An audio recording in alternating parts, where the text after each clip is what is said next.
Le péché, par définition, c'est la transgression de la loi. Or, la loi comporte 10 commandements. Dieu a résumé la loi en 10 commandements. Dans les 10 commandements, il dit tu ne commettras pas l'adultère. Donc, si tu commets l'adultère, c'est un péché. Jésus est venu mourir pour un péché. Il est venu mourir pour le péché. Le péché, c'est ce que Dieu a prévu comme erreur. Ça veut dire, coucher avec un homme, ce n'est pas un péché. Parce que ce n'est pas dans la loi. Assieds-toi bien. Coucher avec un homme n'est pas un péché. Allez, Dieu, c'est Esaü qui a dit ça. Parce que le péché, par la définition, c'est la désobéissance à la loi divine. La loi divine dans les 10 commandements que Moïse a pris pour descendre. Il n'y a pas couché avec un homme. C'est 10. Donne-moi coucher un homme qui est dedans. Il n'y a pas. Donc celui qui couche avec un homme n'est pas en train de commettre un péché. Parce que dans les 10 commandements, ça n'est pas là-bas. Qu'on soit clair. Je sais que quand tu es là, tu penses que je suis un païen. C'est pas grave. Mais ce que j'ai dit là, c'est pas un péché. Voilà. J'ai fini de parler. Donc, quand les gens couchent, les hommes couchent entre eux, ne les mettez pas dans notre affaire de péché. Nous, on pêche. Pour eux, là, c'est pas un péché. On dit, tu ne mentiras point. Quand je suis dans la voiture, alors papa, tu es où? Non, ma fille est chez Oka. Entends ici, vers Bégerville, c'est un mensonge. J'ai péché. Quand tu insultes ta mère, tu honoreras ton père et ta mère. C'est un péché. Quand tu tues un homme, tu ne tueras point. C'est un péché. PD. Woubi. Is not a péchingo. Viens en Lévitique chapitre 18, le verset 22. Dieu n'a jamais dit que c'est un péché. Ce n'est pas un péché. Il faut bien écrire ça dans ton âme à partir de maintenant. Le péché, c'est ce que Dieu a prévu. Ce que vous oubliez, il y a des choses que Dieu a prévues, il y a des choses que Dieu n'a jamais prévues. L'homme même a inventé. Donc Dieu est venu un matin, il a vu que ça existe. Qui comprend ce qu'il dit? Il n'a pas prévu ça. Lui, il a prévu, tu as ta femme, chacun a sa femme, c'est une vie où tout le monde est casé. Peut-être que tu quittes chez toi pour aller voler la femme de quelqu'un. Il dit ça, on appelle ça adultère. C'est ça, il a prévu. Mais le côté au garçon, main rouge à lèvres, Dieu a pensé à tout. Le côté au garçon dit, je suis né dans mon corps, je me sens femme. Dieu a dit au commencement, il a créé un homme à côté, une femme à côté. Femme qui se sent homme, ou homme qui se sent femme. Lui, il ne sait pas où s'est quitté. Voilà pourquoi il n'a pas parlé de ça. Il n'a même pas prévu ça dans ses 10 commandements. Parce que ce n'est pas lui qui a fait ça. Le péché concerne la loi de sa création. Ce qu'il a créé, c'est limité à là. Il dit que quand tu sors de ce carnivore, on appelle ça péché. Mais il y a des choses qu'il n'a pas créées. Je vous ai parlé de micro, c'est lui qui a créé. Télévision, c'est lui qui a créé. Donc l'homme qui veut être l'homme, est-ce que c'est lui qui a créé? Pourquoi les gens disent Dieu m'a créé comme ça? Dieu peut jamais, jamais, jamais, jamais te créer. Ça va pas. Ça ne va pas dans ta tête. Il va te créer comme ça. Comment? Comment Dieu fait pour te créer comme ça? Il ne peut pas. Lévitique dit quoi? Tu ne coucheras point avec un homme en ivoirien. Tu ne pécheras pas. Oh! Reprends. Tu ne...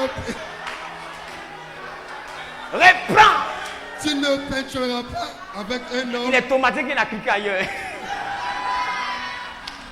Il dit, tu ne coucheras point avec un homme comme on couche avec une femme. Il n'a pas appelé ça péché. Il dit c'est une abomination. Yes. Enlevez ça dans les péchés. Ils ont dépassé le péché. Jésus n'est pas mort pour eux. Jésus est mort pour le péché. Laissons dans notre affaire de péché. Le nouveau quartier là, Jésus n'est pas là-bas. Je n'ai jamais vu une Bible où il est écrit Jésus est mort pour l'abomination. Il est mort pour le péché. Il est resté dans le cadre de ce que son papa a créé. Ce que les autres ont créé là. Eux-mêmes, ils vont chercher leur sauveur. Parce que le côté où ton ami est derrière toi et puis Lazare s'élève, Dieu même essaie de comprendre. Dieu lui-même essaie de comprendre. Tellement il ne comprend pas. Il dit mon fils, il faut mourir pour le groupe qui est ici là. Le groupe qui est là. Eux-mêmes, ils vont revenir pour nous expliquer. Enlevez-vous dedans. Dieu est assis par terre. Et puis là, bon, il les attend. Les hommes que Dieu a créés, femmes là, il les attend. Certificat de création, ils vont lui présenter. Comment c'est lui qui les a créés comme ça? Et puis depuis si petit, ici comme ça. Ma maman m'a appris comme ça. Toi-même, tu n'es pas dans notre affaire. Il faut t'enlever dedans. Il y a un autre groupe encore. Ça, c'est pas encore un péché. Le côté où femme est couchée, puis chien sort elle. Ou bien tu vas des fois sur Facebook. J'ai vu un homme, il a payé poulet. Et puis il est concentré sur poulet qui fait position. Sur poulet. Poulet. Dis ça, c'est pas péché. Le péché, c'est la désobéissance à la loi divine. La loi divine, ça te limite à 10. 11, là, c'est plus de loi divine. Quand ça arrive au niveau, c'est homme, on appelle ça abomination. Deux sexes du même type, c'est une abomination. Transgression de la loi, c'est un péché. Deux sexes du même type, c'est une abomination. Un homme qui va avec un animal, ça, c'est pas une abomination. Eux, ils ont dépassé encore. Est-ce que quelqu'un me comprend? Mon ami, il y a 3 vitesses. La Bible parle, en ce qui concerne les erreurs, là, à 3 niveaux. Il y a le péché, il y a l'abomination, et puis il y a la confusion. La Bible dit, tu ne coucheras point avec une bête pour te souiller avec elle. La femme ne s'approchera point d'une bête pour se prostituer à elle. C'est une confusion. Il y a 3 mots que la Bible présente. Péché, transgression de la loi. Abomination, 2 sexes qui vont ensemble. Confusion, 2 espèces différentes qui vont ensemble.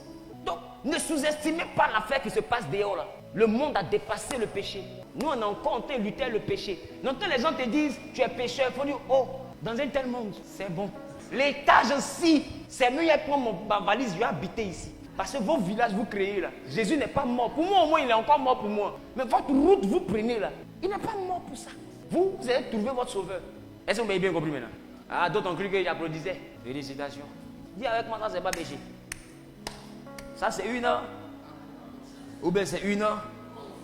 Donc, demain, quelqu'un fait quelque chose, il faut dire, mon ami, c'est ce que tu fais là. Jésus n'est pas mort pour ça. Il dit, Jésus est mort pour nous tous. Il faut dire, stop. Enlève le nom de Jésus dans ta bouche. Il est mort pour les péchés. Il n'est pas mort pour l'abomination. Il n'est pas mort pour la confusion. Never. Que ce soit clair.